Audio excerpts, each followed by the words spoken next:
자, 3반 친구들 안녕하세요. 우리 3반이 5월달에 3번이나 수업이 빠졌기 때문에 영상으로 보충을 하는 생각을 선생님이 하게 되었어요. 자, 출발해 볼까요? 교과서는 168쪽을 펴주시면 감사하겠습니다. 흥선대원군의 정치부터 살펴보도록 하겠습니다. 흥선대원군이 등장하게 된 배경을 교과서에는 몇 가지로 정리하고 있는데요. 첫 번째는 일단 세도정치예요. 세도정치는 선생님이 앞서서 뭐라고 말씀드렸죠? 왕의 외가가 정치적인 힘을 갖고 정치를 해나가는 상황을 말한다고 설명을 해드렸죠.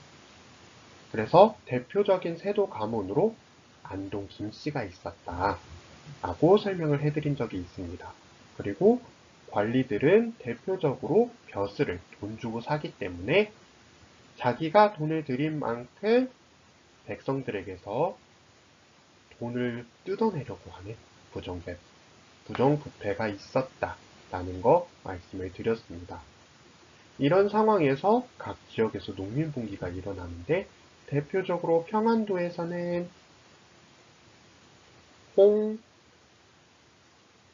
홍경래의 안을 기억하시면 되고요. 진주를 중심으로 해서 전국적으로 1862년 한 해 동안 농민분기가 일어났어요. 임으로 시작합니다. 한번 이름을 얘기해 볼까요? 임술 농민봉기를 말씀하시면 아주 잘한 거예요. 이런 상황에서 고종이 어린 나이로 즉위를 했습니다. 이런 상황에서 흥선대원군은 섭정으로 정치적인 힘을 갖게 되는 거죠. 그래서 두 가지 개혁을 합니다. 첫 번째가 왕의 힘을 으쌰 강하게 만들 거예요. 두 번째는 백성들의 삶을 편안하게 만들려고 할 겁니다. 그래서 왕권 강화는 예를 들면 정치적인 힘이 없던 사람들을 불러들여서 안동 김씨 같은 사람들 정치적인 힘을 빼서 올 거고요. 그리고 안동 김씨 같은 사람들은 어디서 일을 했다? 비변사. 근데 비변사는 뭐예요? 임진왜란 이후에 등장한 정치기구인데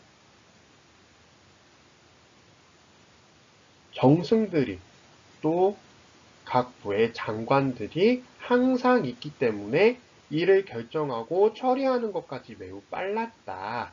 근데 이 기구를 없애서 왕의 힘을 되돌리겠다 이런 거예요. 그리고 왕이 살던 집 경복궁을 다시 짓습니다. 민생안전 같은 경우에는 서원을 없애는데 서원은 앞서서 어떤 임금님 태정태세 군단세 한번 찍어보세요. 대정태세 문단세, 예성년중 임명선, 광인, 표현, 숙경, 명조예요. 명조 임금님 때 한 150개 미만으로 서원을 줄였어요. 그런데 그걸 더 줄입니다. 왜요? 서원은 일단 듀티프리 존, 세금 안 내요. 왜? 유교를 공부하는 학교인데다가 유교적인 인물을 제사 지내는 곳이에요. 나라에서 혜택을 팍팍 줍니다. 그런데도 불구하고 뭐가 부족했는지 영수증을 들고 백성들을 찾아옵니다. 우리 제사 지내야 되니까 이 영수증에 적힌 거 다 내세요. 안 내면 우리가 당신 잡아다가 때립니다. 이런 식으로 협박을 해요. 백성들에게 굉장히 골칫거리였어요. 그래서 서원을 전국에 47곳만 남기고 없앱니다. 그리고 폭포제라는 걸 하는데 양반들 군대 안 가죠? 군대 안 가는 대신 세금 내세요. 이런 거예요. 그리고 사창을 운영합니다. 이 사창이라는 거는 우리 삼정의 문란을 배웠잖아요. 삼정의 문란에서 요건 중간고사 문제로 나왔다. 가장 문제였던 건 뭐였다고 기억하시나요? 그래요. 환곡이에요. 이 환곡의 문제를 없애기 위해서 곡식을 빌려주고 받고 하는 걸 정부에서 하지 않겠다. 관청에서 하지 않겠다. 민간에서 맡아보거라 이런 겁니다. 그리고 흥선대원군 시절에는 서양, 특히 프랑스와 미국이 한 번씩 쳐들어와요. 그걸 각각 병인양요, 심리양요라고 해요. 병인양요는 우리나라에서 천주교를 믿는 사람들을 못살게 군 적이 있어요. 병인박해라고 해요. 그런데 그 와중에 프랑스 신부님들이 돌아가시게 됩니다. 이걸 문제 삼아서 우리나라에 쳐들어왔고요. 심리양요 같은 경우에는 평양에 미국 배가 왔는데 나라의 문을 열라고 하면서 우리나라 사람을 배에 잡아가는 등 다양한 행패를 부렸어요. 그러자 평양 사람들이 제너럴 셔먼호를 불태운 일을 바탕으로 해서 미국에서 우리나라 강화도에 쳐들어왔던 일이에요. 둘 다 강화도를 배경으로 벌어진 일이고 이 두 번의 일을 겪고 나서 흥선대원군은 척화비라는 비석을 세웁니다. 그래서 서양 사람들이 쳐들어왔을 때 싸우지 말자는 것은 친하게 지내자는 것인데 그건 나라를 파는 거야. 절대 그렇게 하면 안 돼. 이런 내용을 담고 있어요. 그래서 나라의 문을 꼭꼭 닫아 걸고 다른 나라랑 대화 안 할 거야. 라는 정책을 점점 세게 만들어 갑니다. 그런데 고종이 이제 어른이 돼서 성인이 됐어요. 아빠 정치 직접 할게요. 아빠 나가주세요. 라고 합니다. 그러면서 흥선대원군은 정치에서 잠시 물러나게 됩니다. 이제 강화도 조약 이야기를 해볼게요.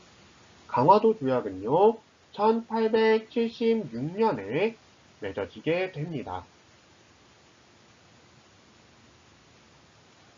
배경을 선생님이 운요호 사건이라고 이야기를 했어요. 운요호 사건은 일본 배가 우리나라에 들어와서 마음대로 바다를 조사하자 강화도에서 경고로 대포를 쏜 사건을 말해요. 그런데 이 뒷배경에는 몇 가지가 있어요. 일본에서 정치적인 변화가 있었거든요. 이전까지는 무사들의 우두머리인 장군이 나라를 다스렸어요. 황제는 있지만 힘이 없어요. 그런데 이제는 황제가 내 정치적 힘을 돌려줘! 라고 합니다. 그래서 자기 편을 드는 무사들과 함께 장군에게서 정치적인 힘을 빼앗아 와요. 그리고 우리나라에 문서 하나를 보냅니다. 그런데 이전에는 우리나라를 윗사람으로 적당히 높여주는 내용이 있었는데 이젠 없어요. 그런 문제를 놓고 우리나라와 갈등이 계속 해왔어요. 그리고 일본에서는 그동안에 사회의 높은 계층이었던 부사들을 없애려고 해요. 그러자 부사들은 불만을 가졌죠. 그런 불만을 없애기 위해 가까운 나라 우리나라에 쳐들어오고자 했어요. 그래서 운요 사건은 우리나라에 쳐들어올 명분을 만들기 위해서 일부러 일본이 만들어낸 사건이었어요. 그런데 우리나라 안에서는 나라의 문을 흥선대원군이 힘을 가지고 있었을 때 꼭 닫아 걸었는데 그건 옳지 않아요. 이제 서양의 기술들을 받아들일 때도 됐습니다. 라는 주장들이 힘을 얻고 있었어요. 그래서 이러한 일들을 바탕으로 해서 강화도에서 일본의 나라의 문을 열게 됩니다. 그래서 항구를 열어요. 대표적으로 인천, 부산, 원산 같은 항구들을 문을 엽니다. 그런데 당시에는 일본의 문을 연 이 항구, 바닷가에서만 물건을 사고 팔 수 있었어요. 그래서 그걸 거류지 무역이라고 하는데 참고로 알아두세요. 그리고 불평등한 내용이 있었어요. 교과서에는 뭐가 나오냐 하면 우리나라 바닷가를 일본이 조사할 수 있도록 한다. 해안 측량권 하나만 나왔어요. 근데 사실 더 중요한 내용이 하나 더 있어요. 일본 사람이 우리나라 사람에게 잘못을 했을 때 일본 사람이 일본 사람을 재판할 수 있다는 영사재판권 내용이 들어있어요. 그래서 우리나라 사람들이 법으로 보호를 받을 수 없도록 하는 것이 들어있었습니다. 그래서 강화도 조약은 최초의 근대적인 조약이지만 최초의 불평등 조약이라는 두 가지 면을 같이 갖고 있어요. 이러다 보니 개항에 대한 반대가 나타나게 됩니다. 두 가지 사건이 있어요. 하나는 위정척사운동이고요. 다른 하나는 이모군란입니다. 그래서 위정척사운동은 1860년대서부터 쭉 있어 왔어요. 죄송해요. 그래서 나중에 일본에 맞서서 리병으로 싸우시는 분들이기도 해요. 처음에는 나라의 문을 열지 맙시다 라고 이야기를 해요. 우리가 맞서 싸운 서양 나라들과 일본이 비슷하게 침략적인 성격을 갖고 있어요. 이거 조심하셔야 돼요. 라고 반대를 합니다. 두 번째는 일본이랑 물건을 사고 팔면 안 돼요. 왜냐하면 우리나라에서 팔 수 있는 물건들은 땅에서 나오는 거, 그러니까 곡식이거든요. 그런데 곡식을 마구잡이로 팔게 되면 우리나라 사람들 먹을 거 부족해질 거고요. 일본에서 사람들이 파는 것은 기계로 만든 것이기 때문에 우리나라 사람들이 만들어내는 것과 경쟁이 되지 않을 거예요. 너도 나도 일본에서 들어온 물건들만 사게 되니 우리나라 사람들이 만든 거 우리나라 사람들이 안 사게 될 거예요. 라고 경쟁합니다. 그리고 마지막으로 개화 정책을 반대합니다. 그래서 우리 조선, 특히 유교적인 것을 계속 쭉 이어나가야 되는데 서양만 따라가시면 어떡해요? 이러면서 반대합니다. 이렇게 위정척사 운동이 일어났고요. 다른 하나는 이모군란이에요. 이 이모군란은 쉽게 말하면 구식군대의 반란 플러스 한성 시민들의 봉기라고 이야기할 수 있겠는데요. 강화도 조약에서 나라의 문을 열고 나서 여러 가지 추가적인 약속들을 일본하고 했어요. 어떤 약속을 했냐 하면 우리나라의 곡식들을 제한 없이 일본에 팔 수 있다는 조약을 맺습니다. 근데 우리나라에서 곡식이 남는 상태면 문제가 안 되는데 우리나라 사람들이 먹을 것까지 싹 다 먹고서 일본에 수출을 한단 말이에요. 그러면 물론 돈을 버는 사람들은 있었겠지만 우리나라에 쌀이나 콩 같은 게 많이 모자랐겠죠. 그러다 보니 쌀로 월급을 받는 구식군대는 월급을 못 받아요. 13개월이 밀립니다. 그런데 서양 나라들에서 하는 걸 따라간다고 하면서 새로운 군대를 만들었으니 그 이름하여 별기군이라고 합니다. 그런데 이 별기군들은 대우를 잘해준단 말이에요. 근데 돈이 넘쳐나서 이 신식 군대를 만든 게 아닌 이상 구식군인들은 점점 소홀한 대접을 받게 됐겠죠. 그래서 구식군인들은 불만을 갖게 됩니다. 그래서 이 사람들은 먹고 살기 위해서 투잡을 뛰게 됩니다. 그런데 서울 시민들도 이 구식군인들한테 물건을 사는 사람들이었어요. 구식군인들이 보통 장사를 했거든요. 그런데 쌀도 모자라고 곡식도 모자라고 하니 한성 시민들은 살 게 부족해지는 상황이 됩니다. 한성 시민들도 같이 일어나요. 그래서 이 모든 일은 일본이 원인이야 라고 하면서 오늘날로 말하면 일본 대사관을 불태운다든지 하는 일을 벌이게 됩니다. 그러면서 이 모든 일에 대한 뒷수습을 흥선대원군에게 부탁을 하게 됩니다. 그래서 흥선대원군이 잠깐 뒷수습을 하나 했지만 우리나라 정부에서 청나라 군대에 도와주세요 라고 하게 되면서 청나라 군대가 들어와서 흥선대원군을 중국으로 잡아가게 돼요. 그리고 일본은 우리 대사관이 불탔으니까 너네 나라 사람 못 믿어. 그러니 우리도 군대를 보낼 거야 라고 하게 됩니다. 우리나라 안에 청나라 군대와 일본 군대가 있는 상황이 된 거예요. 이런 상황에서 어떤 일이 벌어졌을까요? 자, 갑신정변에서 알아보도록 합시다. 자, 갑신정변은요, 개화정책에 대한 서로 다른 생각 때문에 벌어진 사건이에요.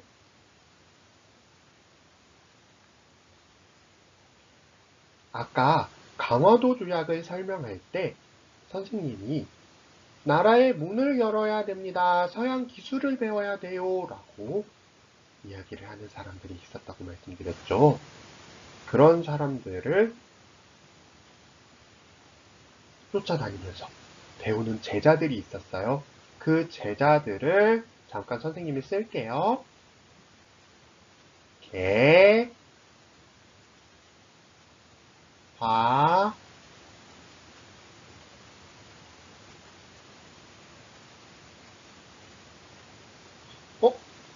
왜 빨간색이 있지? 끝까지 써볼게요.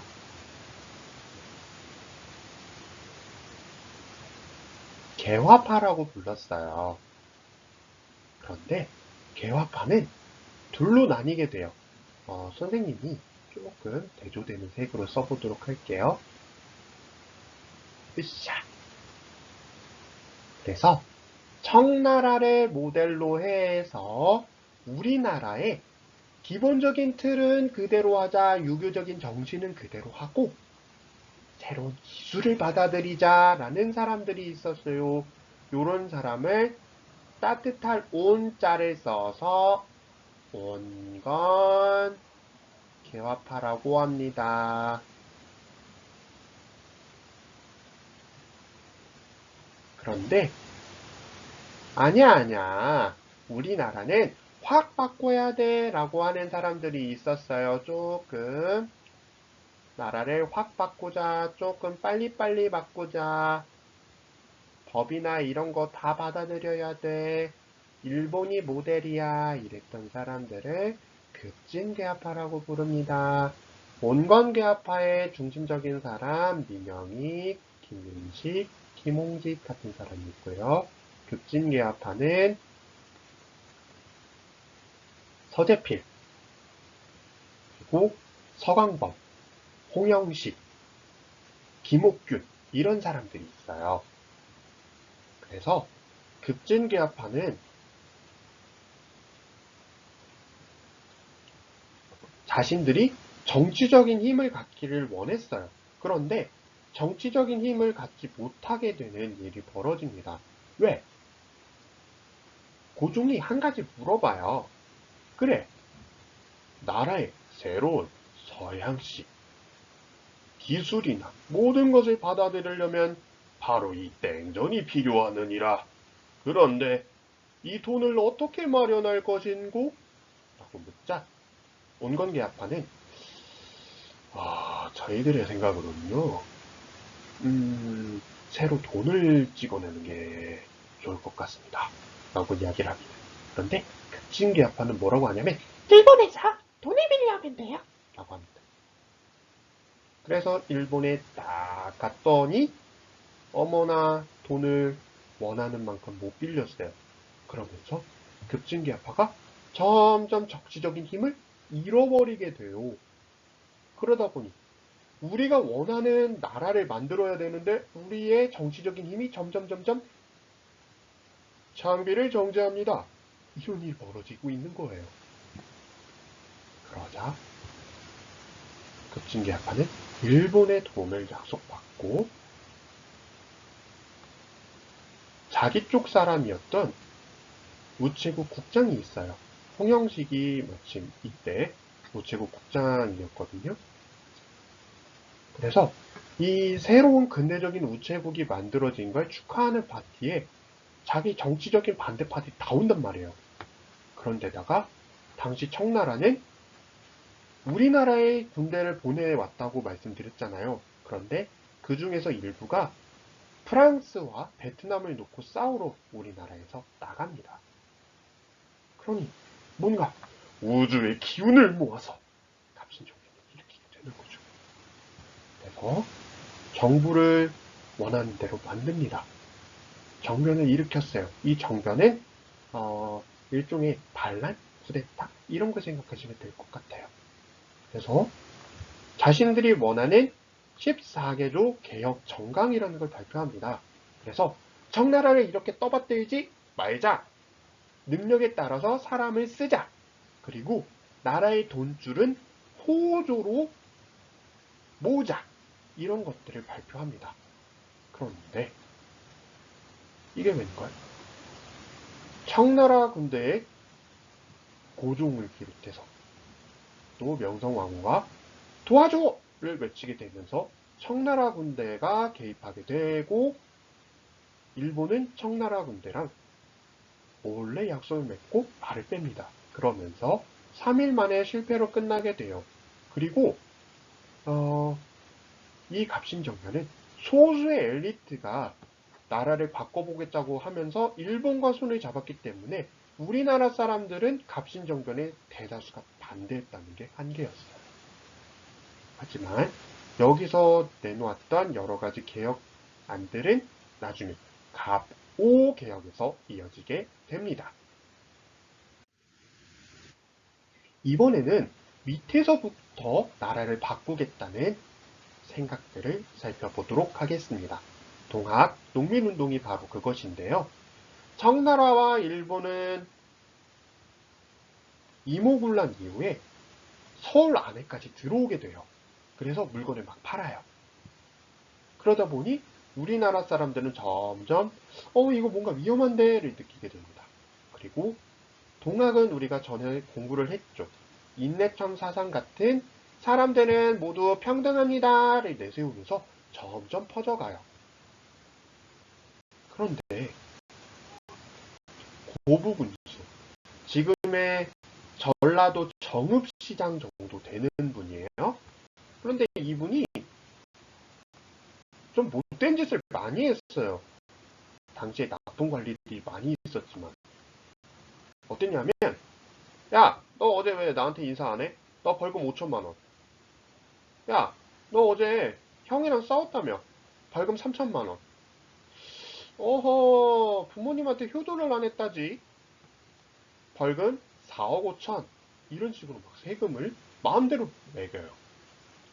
여기에 화가 나는데 또 멀쩡히 잘 있는 저수지, 물을 가두어 놓는 공간이거든요. 이걸 하나 더 만들고 수도요금 안 내게 해줄게 라고 약속을 하고 뒤통수를 칩니다. 아이고 다 만들어졌네. 자 이제 수도요금 걷어야지. 이런 식이에요. 그리고 우리 아빠가 정치를 좀 잘했거든. 그래서 내가 비석을 하나 만들 건데 여러분들이 좀 돈을 내주셔야겠어. 한 사람당 한 1조 4천억 원씩 내면 어떨까? 이런 식으로. 그러다 보니 사람들이 여기에 대해서 형님 이건 좀 너무한 거 아니요? 라고 합니다. 그런데 이런 사람들 얘기를 들을 리가 없죠. 매를 때려서 내쫓아요.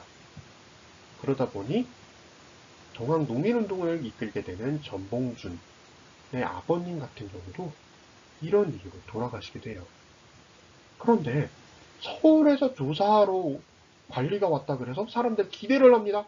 그런데 어머 조병갑의 편을 들면서 이거 다 농민들이 잘못한 거야 라고 합니다. 그러니 정읍시 시민들을 비롯한 사람들이 처음에 들고 일어나게 돼요. 그래서 그 정읍에 보면 백산이라는 산이 있어요. 그 산에서 들고 일어나게 되고 다시 한번 정비를 한 다음에 전라도 이때를 싹 다 동학군의 깃발을 꽂게 돼요. 그리고 전주성을 점령하게 됩니다. 그래서 황룡천, 황토현이라는 데서 자기들을 억누르러 온 정부군을 크게 이겨요. 그러자 정부는 또 한 번 청나라야 도와줘! 라고 하게 됩니다. 그래서 청나라가 갑신정변 이후에 우리나라에서 자기네 집으로 돌아갔던 상황이거든요. 그래서 다시 와요. 그런데 어머 웬걸? 함께 같이 나갔던 일본이 또 들어옵니다. 그래서 우리는 청나라랑 약속을 맺었다 됐어. 그래서 조선에 우리가 군대를 보내게 된다면 서로 알려주기로 약속을 맺었다 됐어. 그래서 우리도 인천을 통해서 군대를 보낼 거다 됐어. 라고 하게 됩니다. 그럼 이모군한테도 청나라 군대랑 일본 군대랑 우리나라에 들어왔는데 동학농민운동을 하면서 또 청나라랑 일본군이 들어왔네? 우리나라를 바탕으로 전쟁을 하게 될 위기에 빠지게 된 거예요. 그래서 정부는 서둘러 동학농민군과 약속을 맺습니다.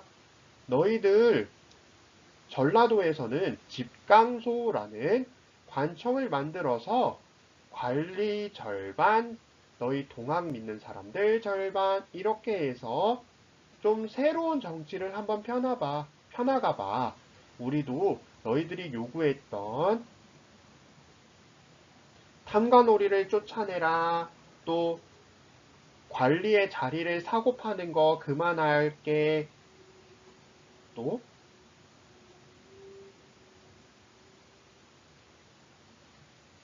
신분차별 같은 거 좀 없앨게. 이런 것들 한번 해나가 볼게. 라고 합니다. 그래서 실제로 교정청이라는 관청을 만들기도 했습니다. 그런데 청나라랑 일본한테 야, 우리 동학농민군이랑 싸우지 않기로 했거든? 그러니까 니들 이제 짐 싸서 좀 돌아가주면 좋겠는데? 청나라는 알았다 해. 돌아간다 해. 그러는데 일본은 아니. 우리가 원하는 대로 조선이노 틀이노 좀 뜯어 고쳐야 되겠다. 라고 하면서 우리나라 경복궁을 점령해버려요. 그러자 동학농민군은 다시 일어났지만 공주, 우금치라는 곳에서 정부군과 일본군의 연합군에게 지게 되면서 동학농민운동은 끝을 맺게 돼요. 하지만 여기에서 맺혔던 다양한 개혁안은 갑오개혁으로 이어지게 되고 동학농민운동에서 살아남았던 분들은 일본과 맞서는 이병으로 활동하게 되면서 나중에 독립운동에도 많은 도움을 주시게 됩니다. 자, 이제 갑오개혁과 아간파천 이야기를 할 건데 조금 여러분들 스트레칭 좀 조금 하세요. 어깨도 쭉 펴고 으쌰 좀 하시고 물도 잠깐 마시고 쉬고 조금 아하 조금 공부할 마인드를 다시 한번 충전 배터리 빠바박 하고 오세요. 자, 돌아오셨나요? 가보게요. 출발합니다. 저작권 경고 보시고요. 자, 선생님이 앞서서 교정청이라는 관청을 만들었다라고 말씀을 드렸습니다. 그래서 교정청은 세금을 많이 빼앗은 학업관리 용서하지 않겠다. 그리고 지방관리는 예를 들어서 서울시장은 서울시에서 땅을 사거나 산소를 만들 수 없다. 이런 것들. 그리고 관청에서 마음대로 가격을 정해놓고 거기에 맞춰서 물건들을 사들이는 거 못하게 하자. 이런 식으로 교정청이 개혁을 펴나갑니다. 그런데 앞서서 말씀드렸죠? 일본은 우리나라에 들어와서 자기네들이 원하는 대로 틀을 뜯어 고쳐야 된다고 하면서 함부로 우리나라 왕이 사는 경복궁에 쳐들어와요. 그리고 자기네들이 원하는 대로 개혁을 강요하니 새로운 관청이 만들어지게 됩니다. 그 관청의 이름을 군국 기무처라고 합니다. 그래서 김홍집을 중심으로 해서 신분제를 없애거나 과부가 다시 결혼하는 것. 그래서 결혼했다가 남편분이 돌아가신 경우 여자분이 다시 결혼할 수 있게 한다든지 과거제를 없애고 새롭게 시험을 보게 한다든지 나라의 일과 또 왕실의 일을 서로 별도로 떨어뜨려 놓는다든지 이런 개혁들을 펼치게 돼요. 그래서 가보개혁의 대부분의 내용들은 바로 1차 가보개혁에서 벌어진 일들입니다. 그래서 이 군국기무처가 있었던 장소가 바로 경복궁 딱 들어가자마자 있는 수정전이라는 이 건물에 군국기무처 사무실이 있었습니다. 지금도 가면 이 건물은 보실 수 있어요. 그래서 1차 개혁, 우리 갑신정변에서 재정을 어디로 합친다고 말씀드렸죠? 호조. 그런데 이제는 탁지아문이라고 해서 아문이라는 관청을 만들고 돈을 맡아보는 이 관청에서 나라의 모든 돈을 관리할 거예요. 그리고 새로운 돈을 만들어냅니다. 이전까지 사용하던 상평통 엽전이 아니고요. 은하고 새롭게 구리로 만든 돈들, 그래서 서양식으로 만들어진 돈들을 사용하게 될 거예요. 신분제도 이때 없어집니다. 그래서 조선 순조 때 관청에서 일하는 노비들을 없앴잖아요. 이제는 아예 신분제 자체를 없애버립니다. 과거 제도도 없애요. 그리고 사람들을 괴롭혀서 죄에 대해서 물어보는 거 없앨 거고요. 이런 식으로 나라의 틀을 크게 뜯어 고쳤어요. 하지만 1차 갑오개혁 때는 일본이 러시아와 전쟁 중이었기 때문에, 청나라와 일본이 전쟁 중이었기 때문에 일본의 간섭 없이 우리나라가 하고자 하는 개혁들을 많이 할 수 있었어요. 2차 갑오개혁 시작합니다. 2차 갑오개혁을 시작하면서 청일전쟁을 승리로 마무리 지은 일본이 이제 우리나라가 원하는 대로, 우리 일본이 원하는 대로 개혁을 추진할 것이문이다.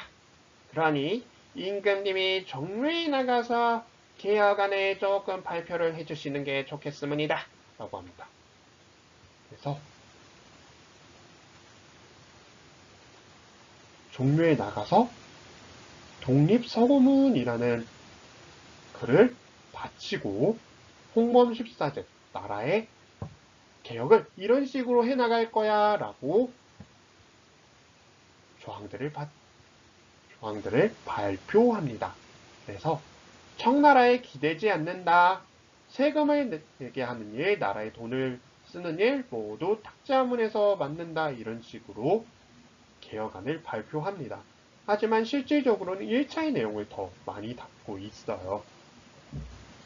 1차 개혁에서 이어지는 모습을 보여주고 있는 거죠. 2차 개혁은 몇 가지 내용들을 살펴보면요. 일단 재판소가 설치되었다라고 교과서에 나오는데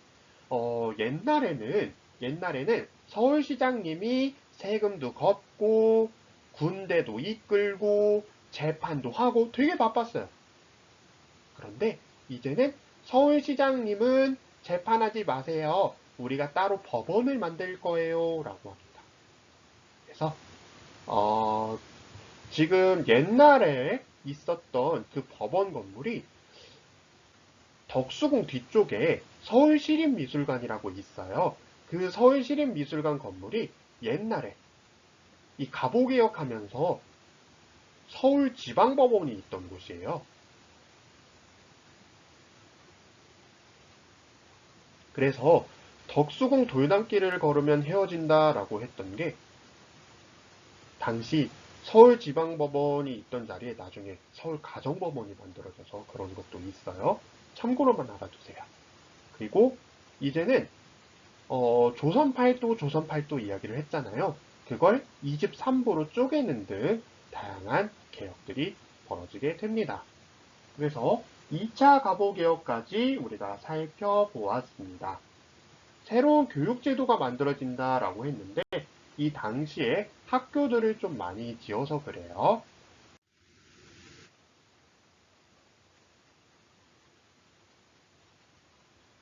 이제 을미개혁에 대해서 설명을 할 건데요. 을미개혁을 하기 전에 조금 벌어졌던 사건인 을미사변을 설명을 조금 하겠습니다. 그래서 당시에 일본이 청나라랑 전쟁을 했다고 말씀드렸잖아요. 그런데 여러분들은 지금 드시면 안 됩니다.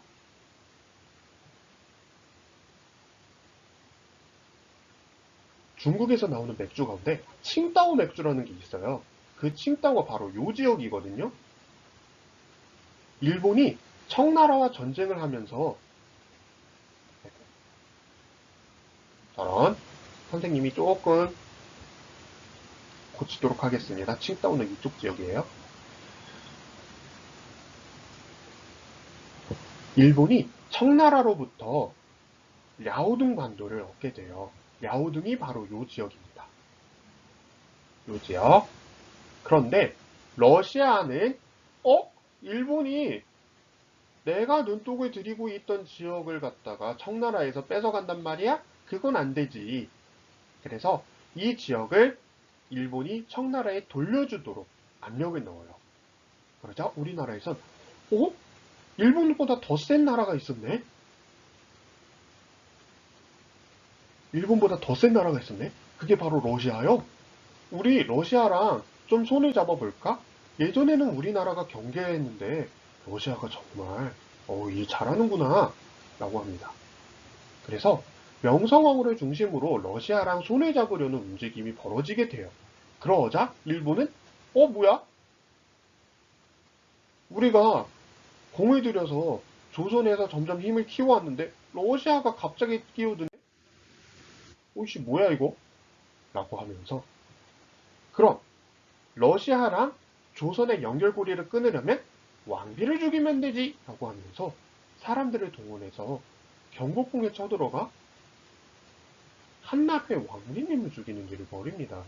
그리고 나서 자기네들이 원하는 대로 또 나라의 틀을 뜯어 고치도록 하게 됩니다. 그게 바로 을미개혁이에요. 그래서 을미개혁에서 가장 유명한 일은 여러분들 머리카락 자르세요 라고 하는 단발령을 시행했습니다. 그리고 여태까지는 음력을 썼거든요. 그런데 이제 태양력을 쓰게 됩니다. 그리고 건양연호라는 걸 쓰게 됐는데 그러니까 한 해에 이름을 붙이는 거예요. 그래서 지금 우리는 2022년이라고 하는데 2022년을 은총쌤의 해 이렇게 해서 은총쌤의 해 1년 이런 식으로 부르는 거예요.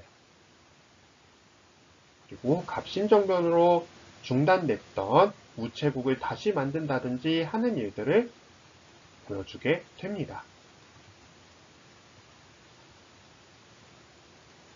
그래서 을미개혁의 내용 가운데는 단발령 시행, 여기 밑줄 칠게요. 단발령 시행, 그리고 태양력 사용 같은 거 잘 기억하세요.